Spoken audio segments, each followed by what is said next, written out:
Hey guys, Jurassic Man here, and today I actually want to do a side-by-side comparison of both the Extreme Chomping Tyrannosaurus Rex and the new Extreme Chomping Spinosaurus. Yep, already messing up in the beginning of the video, am I? Heck, I'm probably not even saying words right. Ah, it's what happens after I eat. I can't talk right. Maybe that probably excludes a lot of my videos. Anyways, I'm getting off topic.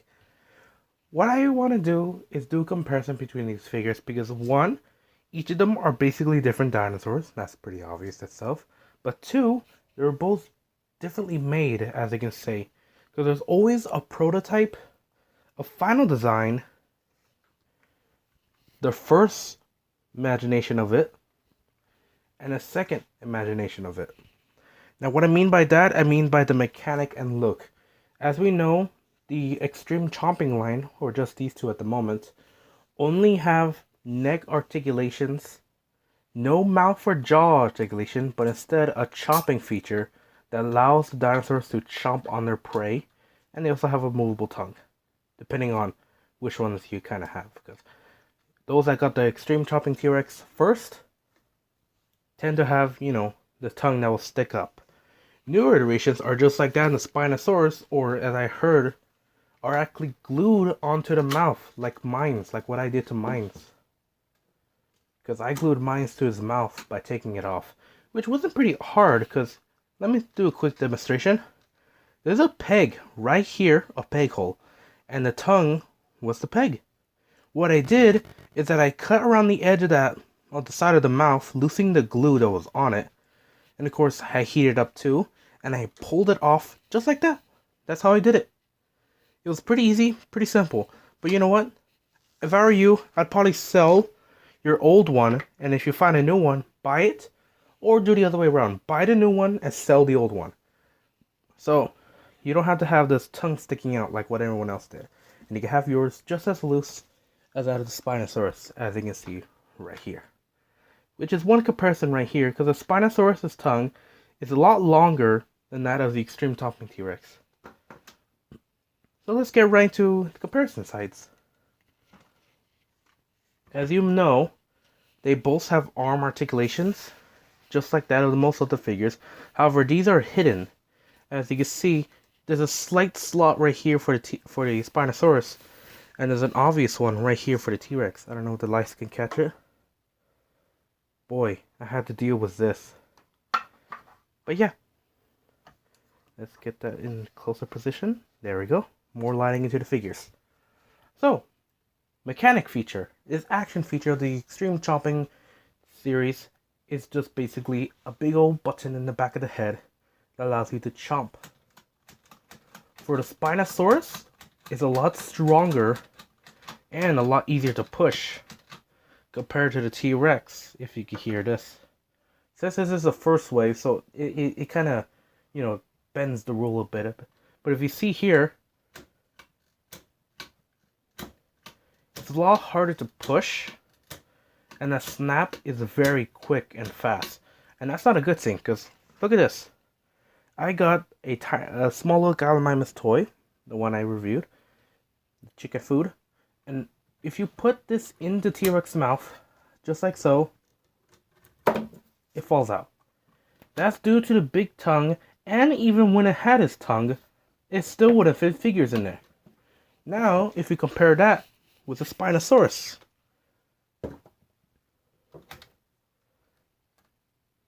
it holds much, much better. I do say so myself. Even though the T-Rex has a big mouth and a big jaw, all I'm saying is that the Spinosaurus is well made, even with a long crocodilian-like mouth, which is usually mostly you hold struggling slippery prey, instead of struggling not so slippery prey, like this Gallimimus. But the overall is pretty good, and it works as a feature. Look how much longer that holds into the mouth. And that's what I love about this Extreme Chomping Spinosaurus.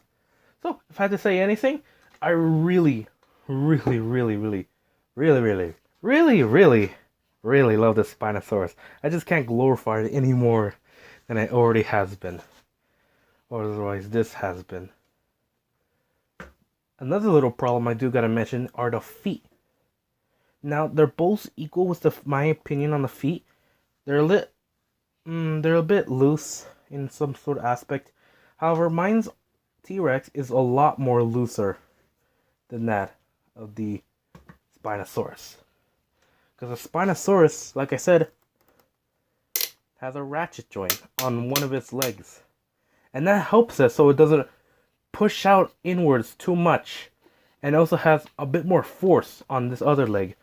Other than the T-Rex. Because if you look at the T-Rex, it goes so quickly on both legs. Especially on the right leg. Ugh. Also, this T-Rex likes to put his feet inwards for some reason. I don't know why. Now let's go to tail. Now, mine's not injustice for the Spinosaurus, as I did mention you that it was pretty loose on it. The T-Rex did a pretty good job with this. This is the old version of it, be in mind of that. So if this tail is just as stiff as this one, why isn't the Spinosaurus that smooth?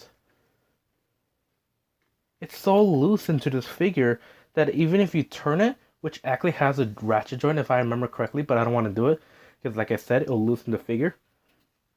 It gets even more loose. Also, my Spinosaurus legs are more warped outwards than that of my T-Rex. However, my T-Rex does the same thing, except there are some restriction into it, so there's that. How I do have to say is that when I put my T-Rex without its tail, let it stand, it fell over. Not the Spinosaurus, actually. I think the Spinosaurus is evenly balanced. Because I tried taking a picture with it, but I couldn't get it standing very well with the gate in front of it. I was trying to get a picture of the Spinosaurus jumping out of the gate. But of course the gate is so small, and his feet couldn't, fit very well with it. But what I'm saying is, it didn't have his tail at that time. So, it didn't have his tail, and yet it was able to stand before I put it against the gate. So what's that to say? Well, that basically means this Spinosaurus is not top heavy, and it's not back heavy. It's practically even. That is why he's able to hold his Gallimimus much, much better. Not just the extreme chomping T-Rex, but also the thrash and throw T-Rex. Because if I put the thrash and throw something in his mouth, and it can't hold it, if it does manage to hold it, it just falls over in front of itself. Not the Spinosaurus. I think it's due to the mechanic and electronics within the thrash and throw, but the Spinosaurus is back heavy and midsection heavy. Basically, this guy can stand so perfectly. One thing I do like to do with my Spinosaurus is position itself much higher than it should be and have the head and body in this sort of position. And that's so much of a bad thing because the leg starts bending forward. I don't know if you can see it, but I see it on mine. It's doing it exactly right now. And any minute now, it's going to fall front over itself. And you will see. But yeah, if it doesn't do it in time now, I'll probably do it later sometime in this video. But yeah, I just want to do this quick analyzation of both the extreme chomping and Spinosaurus and T-Rex. I gotta say, between the two, T-Rex does not stand a chance. Once again, it does not stand a chance. In fact, it's not even standing, actually. It's leaning against the wall, so yeah. I'm going to do something about the extreme chomping T-Rex. Just you wait. Just you wait. I'm going to do something very good about that one.